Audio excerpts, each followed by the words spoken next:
പത്തനംതിട്ട പന്തളത്ത് മകൻ മാതാപിതാക്കളെ തല്ലിക്കൊന്ന് റബ്ബർ തോട്ടത്തിലെ പൊട്ടക്കിണറ്റിൽ തള്ളി. കാഞ്ഞിരവേളിയിൽ പടുകൂട്ടത്തിൽ കെ.എം. ജോൺ, ലീലാമ്മ എന്നിവരാണ് കൊല്ലപ്പെട്ടത്.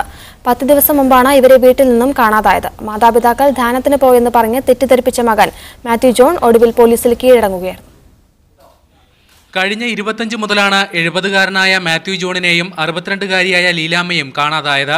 മാതാപിതാക്കൾ ധ്യാനത്തിന് പോയെന്നാണ് അന്വേഷിച്ചെത്തിയവരോട് മകൻ മാത്യു ജോൺ പറഞ്ഞിരുന്നത്. എന്നാൽ 7 ദിനങ്ങൾക്ക് ശേഷവും ദമ്പതികളെ കാണാതായതോടെ ബന്ധുക്കൾ അന്വേഷണം ആരംഭിച്ചു. ഇതോടെയാണ് മജോ എന്ന് വിളിക്കുന്ന മാത്യു ജോൺ പോലീസിൽ കീഴടങ്ങിയത്. മാതാപിതാക്കളെ തല്ലിക്കൊന്ന കിണറ്റിൽ തള്ളിയെന്ന് മാത്യു ജോൺ പോലീസിന് മൊഴി നൽകി.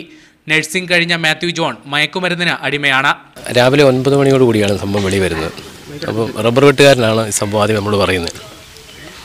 ആ പുള്ളിക്കാരനെ 10 ദിവസമായിട്ട് ഇവർ രണ്ടുപേരും കാണാനില്ലായിരുന്നു. അപ്പോൾ രാവിലെ ഈ പുള്ളിക്കാരന് ഈ റബ്ബർ വെട്ടുകാരന് കൊണ്ടുവന്ന് കഞ്ഞിയൊക്കെ കൊടുക്കുമായിരുന്നു. അപ്പോൾ കുറച്ച് ദിവസമായിട്ട് ഇല്ലായിരുന്നു. അപ്പോൾ പയ്യനോട് ചോദിച്ചപ്പം പറഞ്ഞത് പിന്നെ ധ്യാനത്തിന് പോയെന്നാണ്. അപ്പോൾ അവരും അങ്ങനെ തന്നെ വിശ്വസിച്ച് ധ്യാനത്തിന് പോകും. പക്ഷെ റബ്ബർ വെട്ടാൻ വന്നപ്പോൾ വല്ലാതെ സ്മെല്ല് വന്നു. റബ്ബർ തോട്ടത്തിലെ കിണറ്റിൽ നിന്ന് ദുർഗന്ധം ഉയരുന്നത് സംബന്ധിച്ച് തൊഴിലാളികൾ മാത്യു ജോണിനോട് ചോദിച്ചപ്പോൾ പട്ടികളെ കൊന്ന് കുഴിച്ചിട്ടെന്നാണ് മറുപടി നൽകിയത്. പിന്നീട് ഇയാൾ JCB എത്തിച്ച് കുഴി ഭദ്രമായി മൂടുകയും ചെയ്തു. പന്തളം ഡിവൈഎസ്പിയുടെ നേതൃത്വത്തിൽ പുറത്തെടുത്ത മൃതദേഹങ്ങൾ അഴുകിയ നിലയിലായിരുന്നു. കൊലപാതകം ചെയ്യാനുണ്ടായ കാരണം വ്യക്തമല്ല. മീഡിയ 1 പത്തനംതിട്ട.